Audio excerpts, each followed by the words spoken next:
Human beings start putting each other into boxes the second that they see each other. Is that person dangerous? Are they attractive? Are they a potential mate? Are they a potential networking opportunity? We do this little interrogation when we meet people to make a mental resume for them. What's your name? Where are you from? How old are you? What do you do? Then we get more personal with it. Have you ever had any diseases? Have you ever been divorced? Does your breath smell bad while you're answering my interrogation right now? What are you into? Who are you into? What gender do you like to sleep with? I get it. We are neurologically hardwired to seek out people like ourselves. We start forming cliques as soon as we're old enough to know what acceptance feels like. We bond together based on anything that we can. Music preference, race, gender, the block that we grew up on. We seek out environments that reinforce our personal choices. Sometimes, though, just the question, what do you do, can feel like somebody's opening a tiny little box and asking you to squeeze yourself inside of it, because the categories I found are too limiting. The boxes are too narrow. And this can get really dangerous. So here's a disclaimer about me, though, before we get too deep into this. I grew up in a very sheltered environment. I was raised in downtown Manhattan in the early 1980s, 2 blocks from the epicenter of punk music. I was shielded from the pains of bigotry and the social restrictions of a religiously based upbringing. Where I come from, if you weren't a drag queen or a radical thinker or a performance artist of some kind, you were the weirdo. It was an unorthodox upbringing, but as a kid on the streets of New York, you learn how to trust your own instincts. You learn how to go with your own ideas. So when I was 6, I decided that I wanted to be a boy. I went to school one day and the kids wouldn't let me play basketball with them. They said they wouldn't let girls play, so I went home and I shaved my head and I came back the next day and I said, I'm a boy. I mean, who knows, right? When you're 6, maybe you can do that. I didn't want anyone to know that I was a girl, and they didn't. I kept up the charade for 8 years. So, this is me when I was 11. I was playing a kid named Walter in a movie called Julian Poe. I was a little street tough that followed Christian Slater around and badgered him. See, I was also a child actor, which doubled up the layers of the performance of my identity because no one knew that I was actually a girl really playing a boy. In fact, no one in my life knew that I was a girl. Not my teachers at school, not my friends, not the directors that I worked with. Kids would often come up to me in class and grab me by the throat to check for an Adam's apple, or grab my crotch to check what I was working with. When I would go to the bathroom, I would turn my shoes around in the stall so that it looked like I was peeing standing up. At sleepovers, I would have panic attacks trying to break it to girls that they didn't want to kiss me without outing myself. It's worth mentioning, though, that I didn't hate my body or my genitalia. I didn't feel like I was in the wrong body. I felt like I was performing this elaborate act. I wouldn't have qualified as transgender. If my family, though, had been the kind of people to believe in therapy, they probably would have diagnosed me as something like gender dysmorphic and put me on hormones to stave off puberty. But in my particular case, I just woke up one day when I was 14 and I decided that I wanted to be a girl again. Puberty had hit, and I had no idea what being a girl meant, and I was ready to figure out who I actually was. When a kid behaves like I did, they don't exactly have to come out, right? No one is exactly shocked.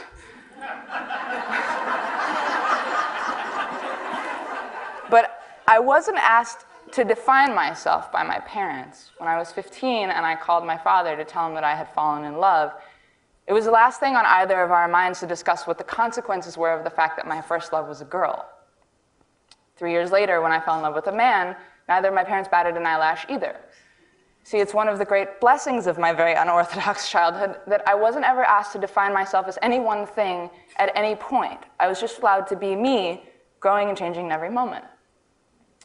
So almost 5 years ago, Proposition 8, the great marriage equality debate, was raising a lot of dust around this country. And at the time, getting married wasn't really something I spent a lot of time thinking about, but I was struck by the fact that America, a country with such a tarnished civil rights record, could be repeating its mistakes so blatantly. And I remember watching the discussion on television and thinking how interesting it was that the separation of church and state was essentially drawing geographical boundaries throughout this country between places where people believed in it and places where people didn't. And then that this discussion was drawing geographical boundaries around me. If this was a war, with two disparate sides. I, by default, fell on team gay because I certainly wasn't 100% straight. At the time, I was just beginning to emerge from this 8-year personal identity crisis zigzag that saw me go from being a boy to being this awkward girl that looked like a boy in girls' clothes, to the opposite extreme of this super skimpy, overcompensating, boy-chasing girly girl, to finally just a hesitant exploration of what I actually was, a tomboyish girl who liked both boys and girls depending on the person. I had spent a year photographing this new generation of girls, much like myself, who felt kind of between the lines. Girls who skateboarded but did it in lacy underwear, girls who had boyish haircuts but wore girly nail polish, girls who had eyeshadow to match their scraped knees, girls who liked girls and boys who all liked boys and girls who all hated being boxed into anything.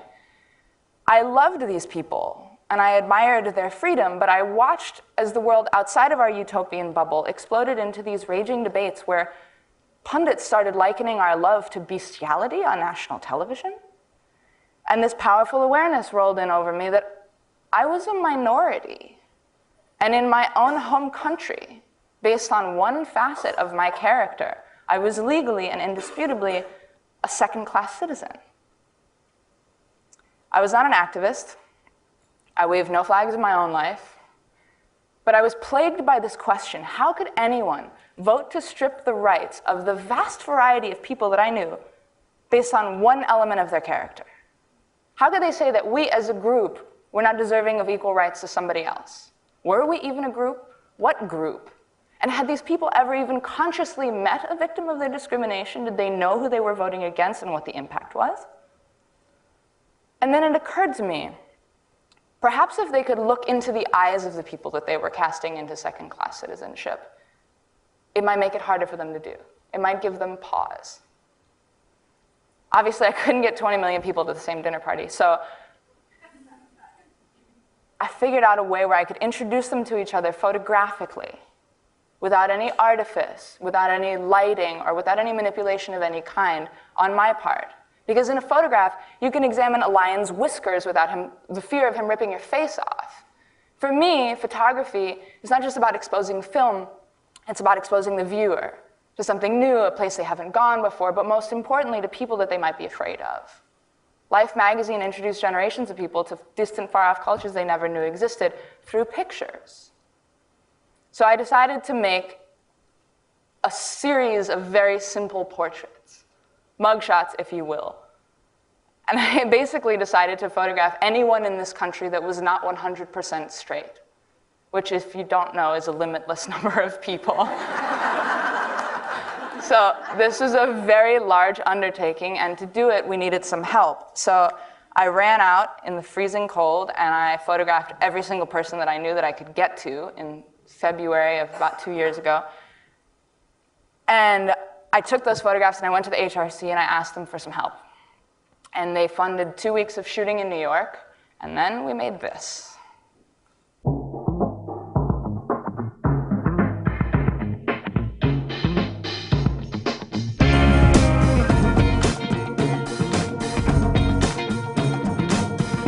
I'm Io Tillett Wright, and I'm an artist born and raised in New York City.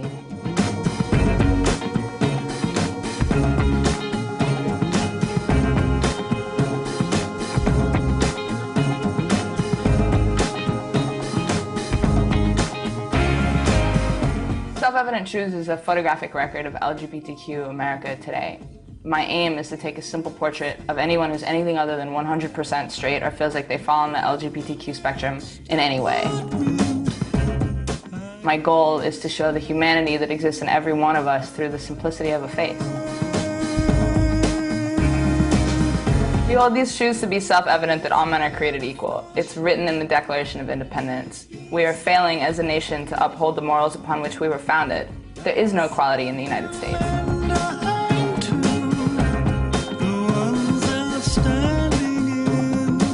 It's when you don't have to think about it. It's simple as that. The fight for equal rights is not just about gay marriage. Today, in 29 states, more than half of this country, you can legally be fired just for your sexuality.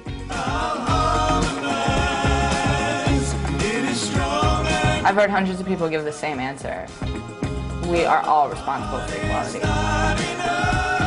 So far we've shot 300 faces in New York City, and we wouldn't have been able to do any of it without the generous support of the Human Rights Campaign. I want to take the project across the country. I want to visit 25 American cities, and I want to shoot 4,000 or 5,000 people. This is my contribution to the civil rights fight of my generation. I challenge you to look into the faces of these people and tell them that they deserve less than any other human being.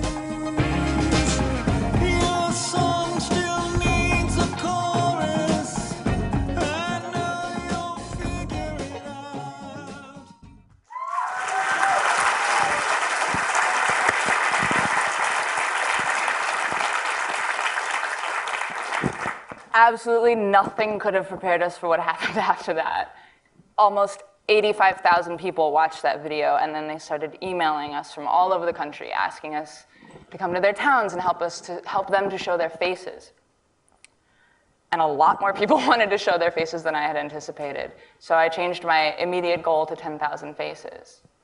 That video was made in the spring of 2011. And as of today, I have traveled to almost 20 cities and photographed almost 2,000 people. I know that this is a talk, but I would like to have a minute of just quiet and have you just look at these faces, because there is nothing that I can say that will add to them. Because if a picture is worth 1,000 words, then a picture of a face needs a whole new vocabulary.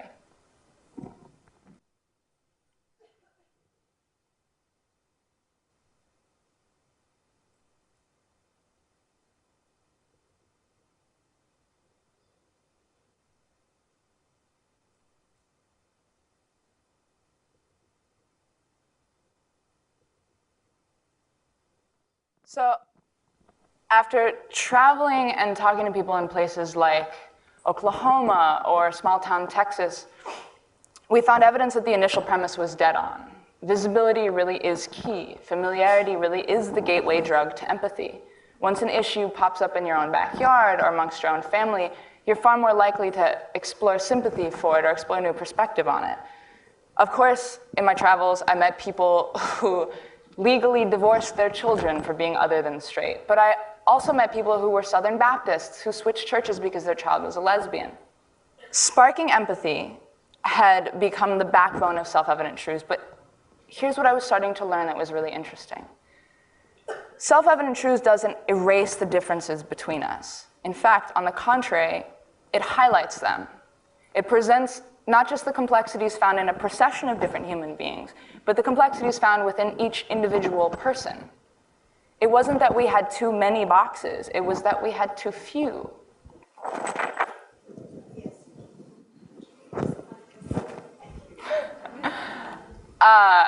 At some point, I realized that my mission to photograph gays was inherently flawed, because there were a million different shades of gay.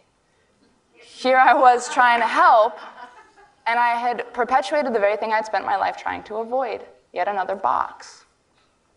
At some point, I added a question to the release form that asked people to quantify themselves on a scale of 1 to 100% gay. And I watched so many existential crises unfold in front of me.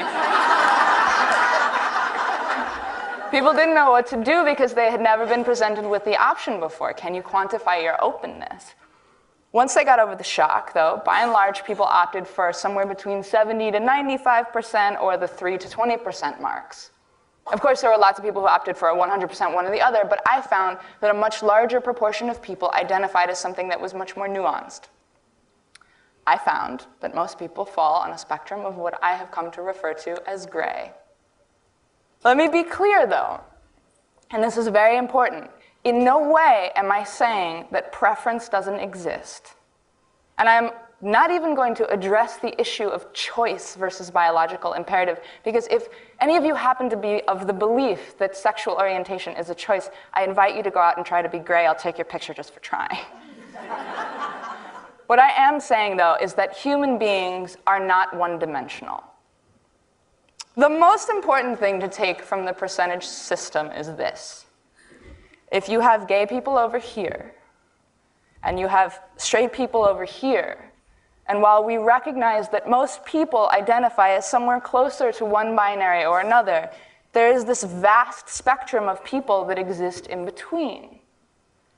And the reality that this presents is a complicated one because, for example, if you pass a law that allows a boss to fire an employee for homosexual behavior, where exactly do you draw the line? Is it over here by the people who have had 1 or 2 heterosexual experiences so far? Or is it over here by the people who have only had 1 or 2 homosexual experiences thus far? Where exactly does one become a second-class citizen? Another interesting thing that I learned from my project and my travels is just what a poor binding agent sexual orientation is. After traveling so much and meeting so many people, let me tell you there are just as many jerks and sweethearts and Democrats and Republicans and jocks and queens and every other polarization you can possibly think of within the LGBT community as there are within the human race. Aside from the fact that we play with one legal hand tied behind our backs, and once you get past a shared narrative of prejudice and struggle, just being other than straight doesn't necessarily mean that we have anything in common. So, in the endless proliferation of faces that self-evident truths is always becoming, as it hopefully appears across more and more platforms, bus shelters, billboards, Facebook pages, screensavers, perhaps in watching this procession of humanity, something interesting and useful will begin to happen. Hopefully, these categories, these binaries, these oversimplified boxes will begin to become useless, and they'll begin to fall away. Because really, they describe nothing that we see, and no one that we know, and nothing that we are.